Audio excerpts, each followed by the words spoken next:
One of the most useful things that we can do with the latest versions of CSS is select elements in advanced ways. So let's just start off by some of the ways that we are used to selecting elements in CSS. So we might have an H1, a paragraph, and a link.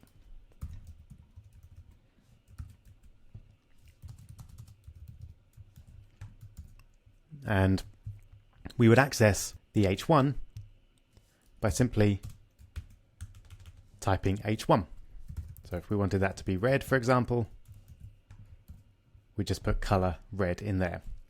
Similarly, we could add a class to the paragraph tag, and then we could access that class using a period or full stop and the class name, and then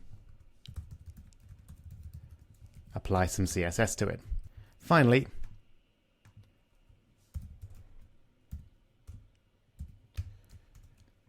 we can have an ID, and we access the ID using a hash selector and the ID name, and we might have something like font size is 200%, which makes it big. So those are the selectors that we're used to using so far, but we can do a lot more than that. So first off, let's add a div which surrounds our paragraph and our link. What if I wanted to select all of the paragraphs within that div, but not paragraphs outside it? So one way would be to give them all a certain class, but that's a little bit messy, and we don't really want to do that just so that we can select them. But we can actually select them using what's known as the descendant selector. So if we wanted to select all paragraph tags within this div, we can just use div p, and then that would select all of the paragraph tags inside the div. So we might use font weight bold for those, for example, and then you can see the ones in the div are bold, but the one outside is not. We can also select what are known as sibling elements. So if we had a certain div that had an H3 element in it, for example,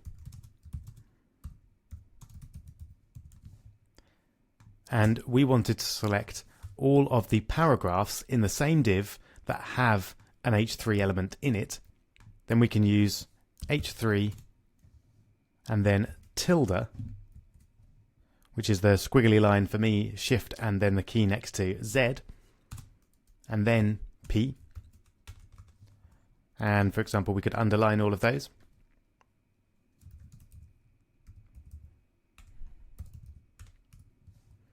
And then that would select all the P's within a div with an H3 element in. But if we added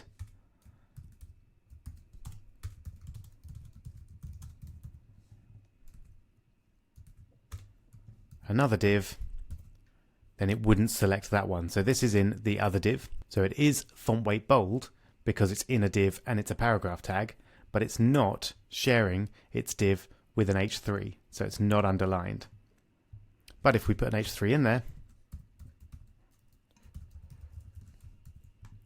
then it would become underlined.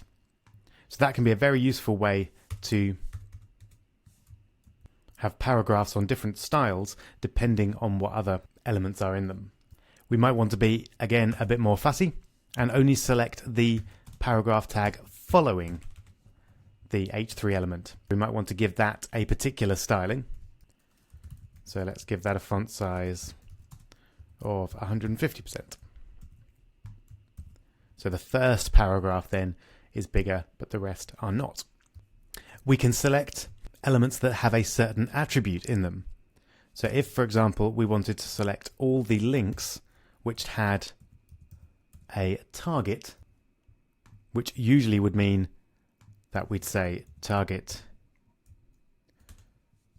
is equal to underscore blank, which means it opens in a new tab. Maybe we want to make all of those yellow.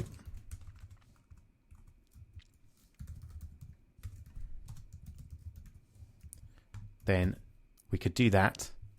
And then if we had another link, just put it down the bottom.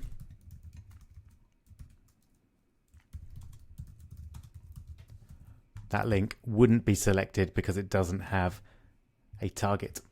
We could even be super fussy. Oh, I've lost my href there.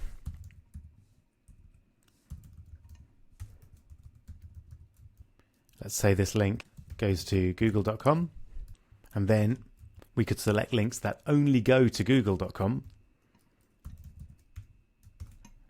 like that.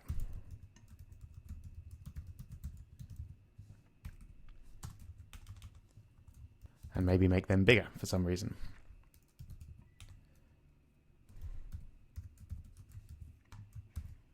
And there we go. Of course, if I change the href to down here, then that one would become bigger. And these don't necessarily need to be links either. We could use any element that has any particular attribute to select for. We could even select links which go to anywhere on google.com using star equals, which means that the href just has to contain google.com. We could even make that just Google. And that will in this case do exactly the same thing. But this would then be more general and only select links which had Google in them somewhere. We can also customize this in a number of other ways. So if I add this as a comment, if we use circumflex equals, this will look for whether the attribute begins with whatever we have in the quotes there. We can use the $ equals to check whether it ends with a particular value. We can use tilde equals to see if it has the value between two spaces.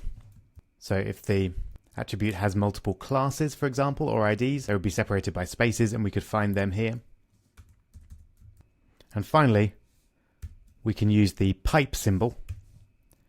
So shift, and then for me, the key just above the right shift button, to see if it has the value separated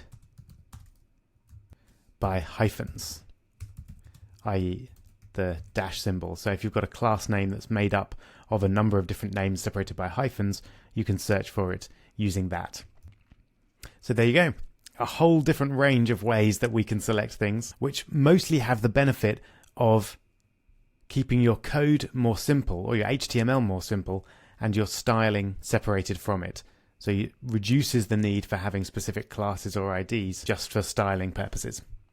That's just the start of our fancy selectors though. In the next video we'll see how to use pseudo classes to select one or a number of elements in advanced and complex ways.